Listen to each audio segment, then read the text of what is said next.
Uh, how many of you in the chat have listened to the Working Gals podcast? Is that kind of like on your automatic podcast playlist when your phone connects to your Bluetooth and your pickup? I'm sure for many of us it is. We just get to hear Clay's voice and the great people that he interviews. We're honored to have Clay here with us. He's been a guest on one of our webinars before, and it's just truly an honor to have him here. He's interviewed um, so many people from the agriculture industry and regenerative agriculture. He just has a very balanced perspective, and we're honored that he's able to come and talk to us about. What are you going to talk to us about today, Clay? I mean, I know Biblical you talk time. stewardship. All right. Yeah. Biblical stewardship. Biblical Yep. stewardship. We love it. We love it. Well, let's run with it. All right. Sounds good. Well, yeah. Uh, Jared, the honor is all mine, and I really appreciate the opportunity to be a part of what you've got going on here. Looking forward to the opportunity. And I want to start out with a quote from Johannes Kepler. He said, "Science is the process of thinking God's thoughts after him." Science is the process of thinking God's thoughts after him. The vast majority of scientists before Darwin were Christians.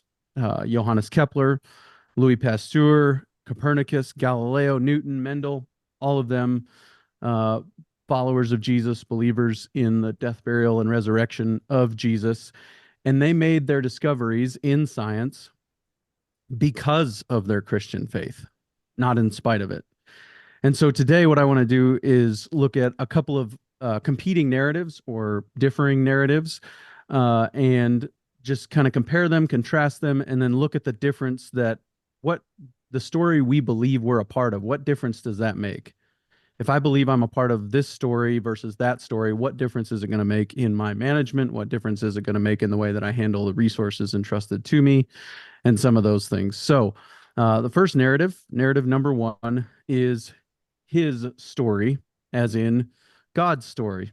And the best place to start with a story is in the beginning, right? We start with, in the beginning, God created the heavens and the earth. And then just a few verses later, we have Genesis 1:26 through 28 that says, "Then God said, let us make man in our image, according to our likeness. Let them have dominion over the fish of the sea, over the birds of the air, and over the cattle, over all the earth, and over every creeping thing that creeps on the earth." So God created man in his own image, and in the image of God he created them, male and female he created them. Then God blessed them, and God said to them, "Be fruitful and multiply, fill the earth and subdue it, have dominion over the fish of the sea, over the birds of the air, and over every living thing that moves on the earth." And again, that's Genesis 1:26 through 28. That came from the New King James Version, because I would stumble over the old King James, and as I've found out recently, pretty much any other translation at this point. So I'm in a rut of the New King James, but Genesis 1:26 says that we're created in God's image. And I think that there are three big things that means. That means that we were created on purpose. We weren't a cosmic accident that came about because of an explosion. We were created on purpose. God intended us to be created on purpose. He did it, and he set out to do it, and we were the result of what he intended to do from the beginning. The second thing is that we're created for a purpose. God created us for a purpose, created us to do something. I think that that purpose is to worship God, to declare his value, his glory, his beauty, to lift up his name in all the earth. So he created us on purpose, he created us for a purpose, and he created us with dignity, value, and worth. He created us on purpose, he created us for a purpose, and he created us with dignity, value, and worth. Every human, from conception to natural death, has dignity, value, and worth. And those are the three things that I think being created in God's image means. As I understand it, there's more, I'm sure, that we could dive into, but we've got just a few minutes here today to consider some of these things. So what is our purpose? Our purpose, according to Genesis 1:28, is to fill the earth and subdue it. God created the us with the purpose of filling the earth and subduing it. Now, what does that mean? Well, as I understand the narrative of the creation story, that God created everything in 6 days. The last thing he created as the pinnacle of his creation was man, created in his image, male and female. He says everything is good on the first. He says the light is good, the trees are good, the grass is good. He says the waters are good, everything is good. Then he creates man, and he says this is not good. And we know this, right? Instinctively, we've all been to the single guy's apartment. You've seen the socks in the sink and the dishes in the dryer. As he's hiding things as people are coming over and to visit. We understand it's not good for man to be alone. That's the only thing God said in the creation narrative is not good. And so God created woman to complete man. And then he said, this is very good. And he gave them a mission. He gave them a mission to fill the earth and subdue it. Well, he had created the world, but then he created a garden. He planted a garden. And he created man outside the garden. Then he placed him in the garden, brought the wife to him, presided over the first marriage ceremony.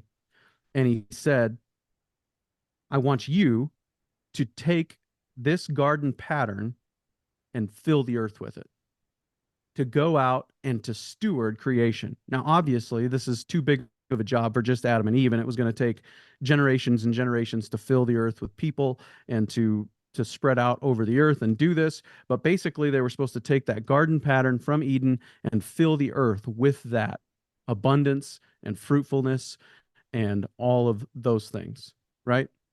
Well, we look around today and we see maybe not everything is good, right? Everything isn't necessarily good. And so there's obviously more to this story, and we'll get into that towards the end. But that's the first narrative, is that we are created in God's image with a purpose, on purpose, for a purpose, with dignity, value, and worth, to fill the earth and subdue it.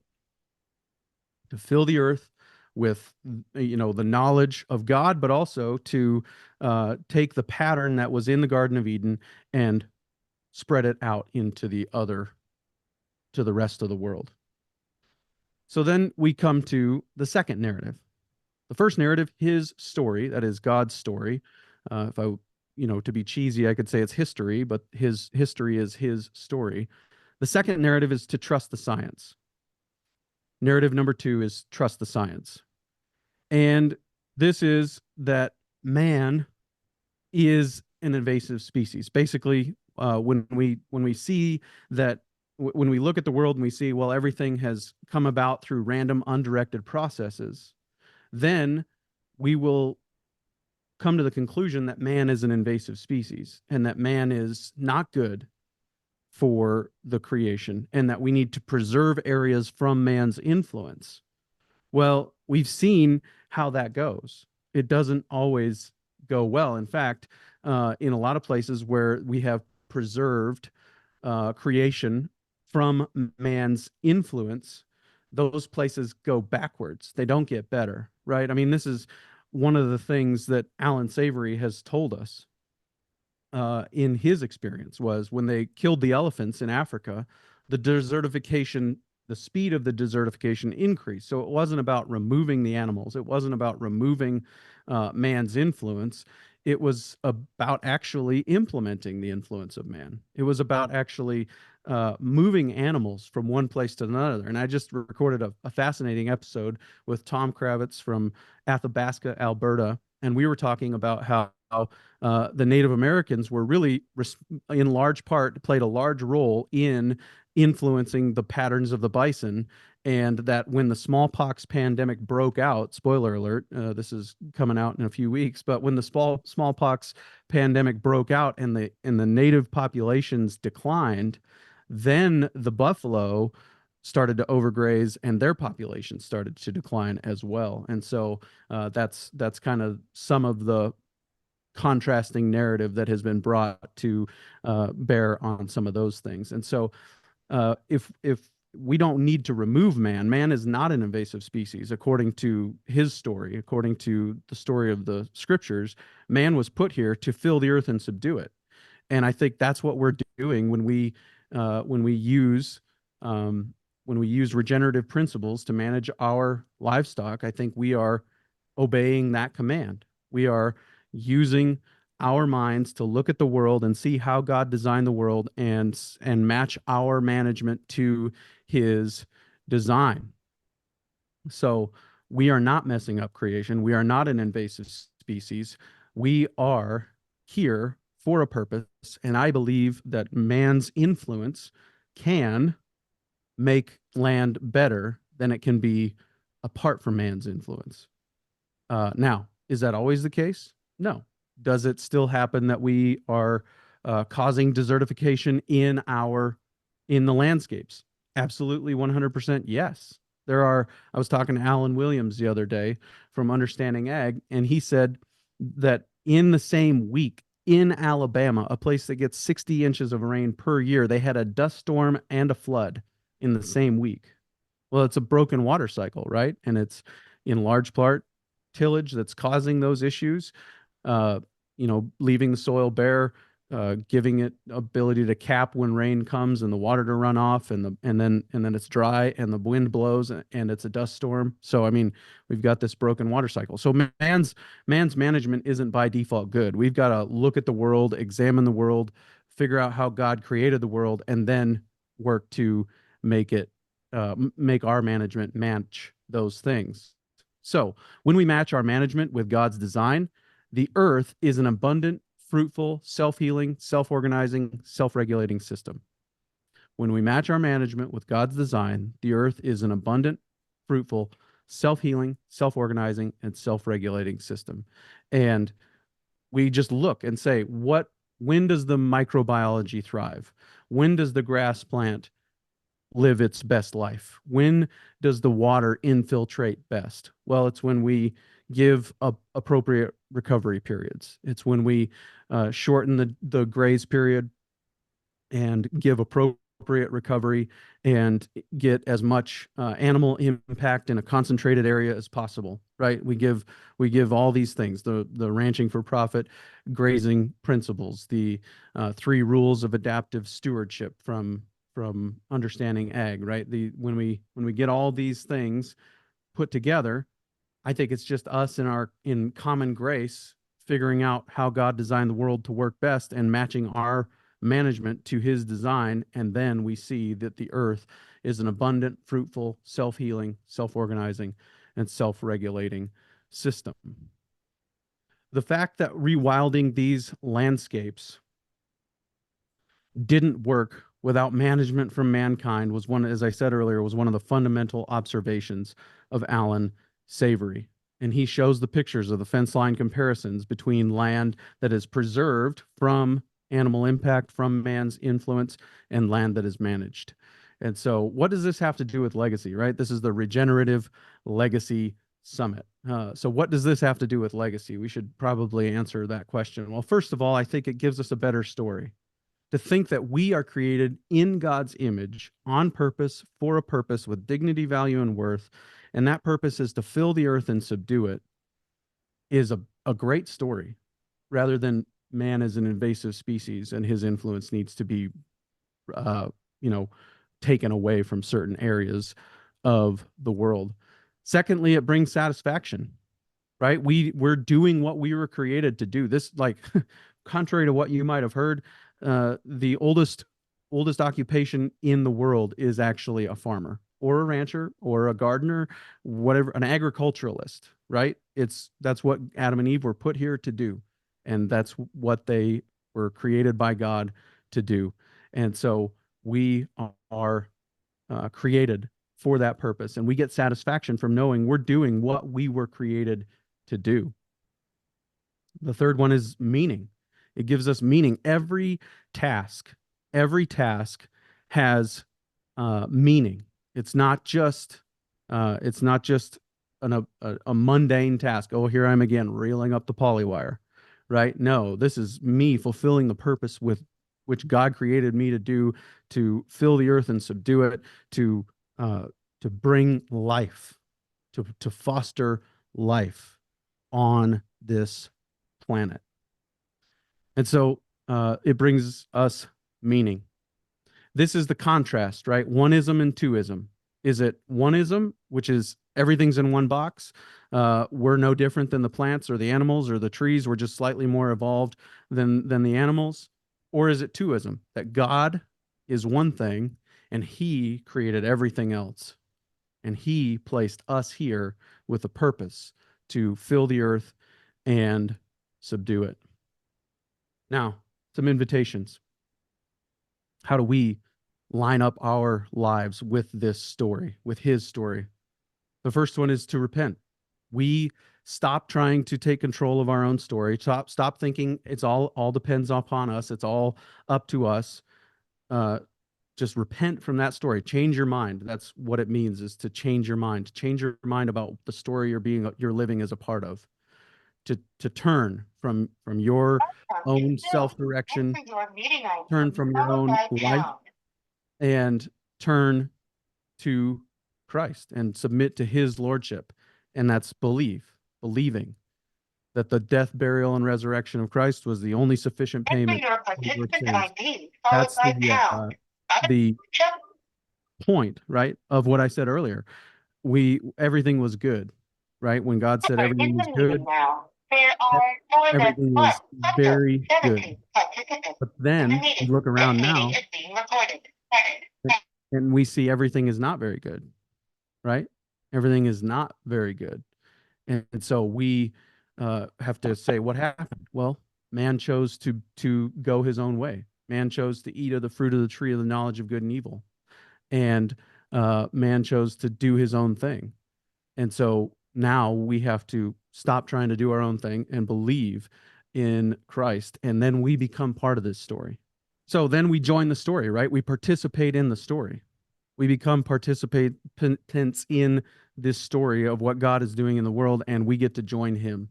And we get to see our work as just a participation in what he is doing and what he created us to do, right?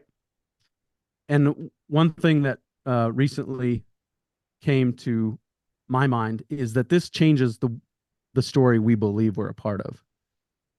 And it changes the story, and it's the difference between gifts and door prizes, right? If you were to receive a door prize, if you showed up at an event, and just because you showed up at the event, they put your name in a hat and they drew your name out of a hat and you got a Milwaukee grease gun, let's say. That's cool. That's fun. But what if somebody was paying attention and they were watching you work and they were watching you take care of all of the equipment that you've got and make sure that it's in good working order, and using a grease gun for, a few minutes or whatever every day, diligently taking care of that. And they're like, you know what? I bet he would really appreciate a Milwaukee grease gun. And they went out and bought you one and gave it to you as a gift, right? That's the difference, I think, between these two narratives. We see one thing as it's just a door prize. Well, this is just the land that my family was on, and I'm lucky enough to be here, and I'm lucky enough to get to live a life that I really love and I enjoy, and do work that I really enjoy. Or we see it as a gift from God who loves us, and he says, this is for you, and not only is this for you, but here's purpose: fill the earth and subdue it. Fill the earth with the knowledge of the glory of God as the waters cover the sea, as it says, I think, in Hosea. It's a gift. It's not just a door prize. It's not just something that we got. We were lucky to get our name pulled out of the hat. No, it's God loves us and he gave us this gift, and he's saying, now enjoy it. Be fruitful, multiply, fill the earth, and subdue it. And so I wanted to leave some time for interaction and discussions, but return to this here at the end. Science is the process, as Johannes Kepler said, of thinking God's thoughts after him. As we go out and we look, one of the accusations against creation or Christianity sometimes is that, oh, it's just the God of the gaps. We can't explain all of this. And so Just because we can't explain it, that must mean that there's a God that created it all. Well, um, I think that when we were employing those arguments, those gaps were maybe smaller. Those gaps were not as big as they are now. Those gaps are getting really big, a lot bigger, and as we start to understand just in the soil, all of the billions of microbes. When I started this podcast, uh, 7 years ago, almost now, be 7 years in November, I think what I was hearing was in a double handful of soil, there are as many living organisms as there are people on the earth. And now it's like in 2 teaspoons of soil, there are as many living organisms as there are people on the earth. And so we just keep on learning more and more and more about it. And as we learn more and more about it, we're discovering what God put in place at creation, as I understand it. And that's what I mean when I say science is the process of thinking God's thoughts after him. So feel free to reach out to me. Leave me a voicemail. Tell me what you think. I'd love to interact with you more about this. My email is there, howdy@workingcows.net will come right to me. If you want every episode I've put out in the last almost 7 years, ranchingpodcast.com is where you can find that. So thank you again for the opportunity, and I'll stand by for questions. Awesome, Clay. Yeah, let's give Clay a big round of applause, virtual round of applause, air clap. Wonderful job. We appreciate him being part of this event. So Clay, one of the questions is, that definition of dominion and kind of what it means in God's terms to have dominion over the earth and fishes of the sea, the animals, and how is that synonymous with stewardship? Kind of what are your thoughts there? Yeah. Yeah, I think so. I think that we are um I think that when we see these rewilding projects, they don't go well. It doesn't get better when you remove man's influence. And I that's what I'm talking about, is that it's if we just remove man's influence completely, it's not going to get better. That's what I mean by subdue. Yeah. And so we want to use the minds that God gave us to look at the world and see how does it work best. And we've had some great thinkers who've helped us make those discoveries. And I this is the concept of common grace, that God gives people the ability to look and think and see, and they've made those discoveries and they've shared them with us, and many people have implemented them on their operations and seen the same results. And so um, I think that what I'm talking about when I say rewilding is totally removing man's influence, and I don't think that's gone well as far as I understand it. Yeah, very good. I definitely concur with that.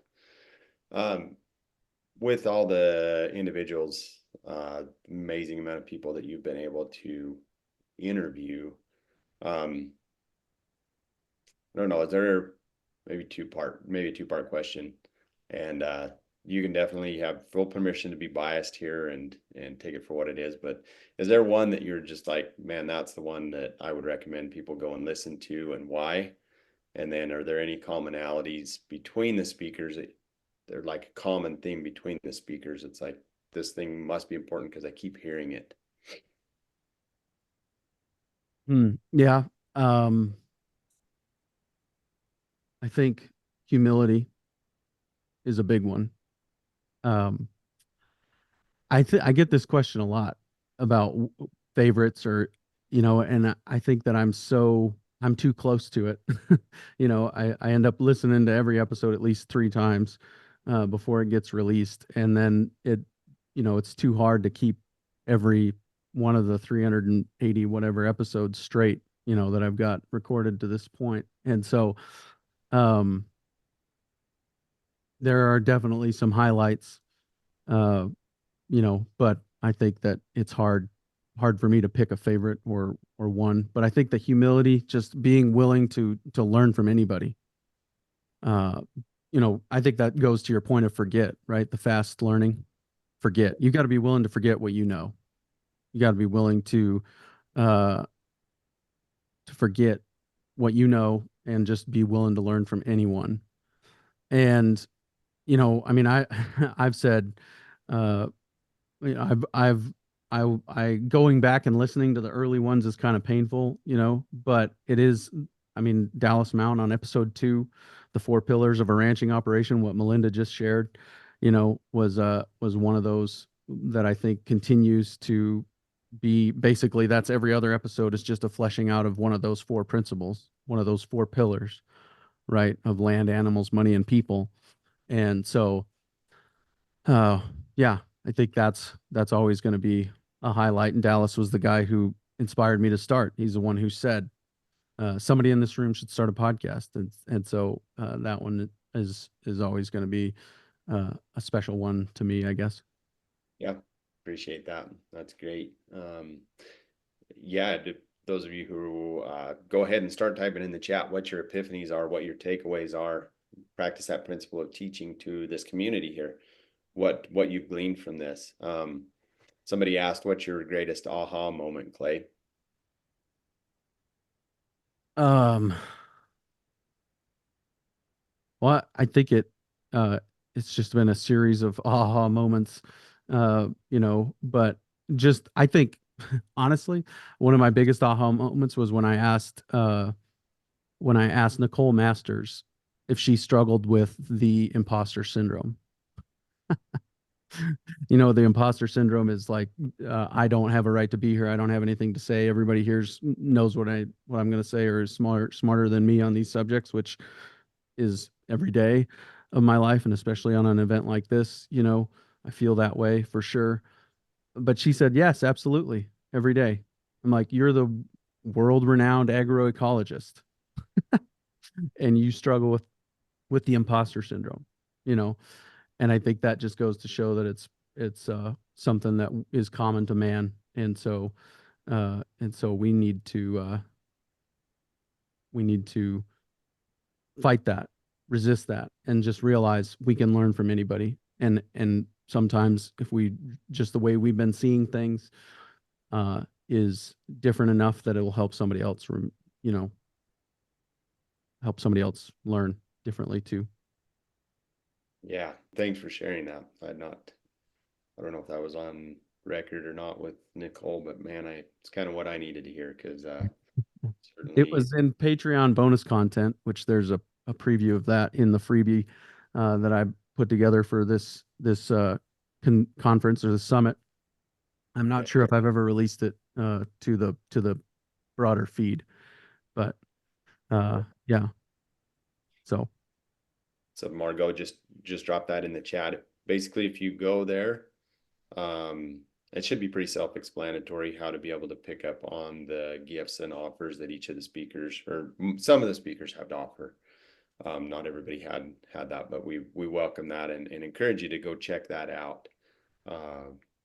Yeah, definitely. Humility is great, and we appreciate your humility, Clay, in coming here and being able to share from your heart the message that God's put upon your heart, and to be able to share that with this community. You've definitely added to this event, so thank you very much. Everybody send Sensei Clay some love in the chat. Let him know of our appreciation for him coming and joining us today. Take care, and God bless, Clay. well, thank you so much for the opportunity. I was humbled to be asked.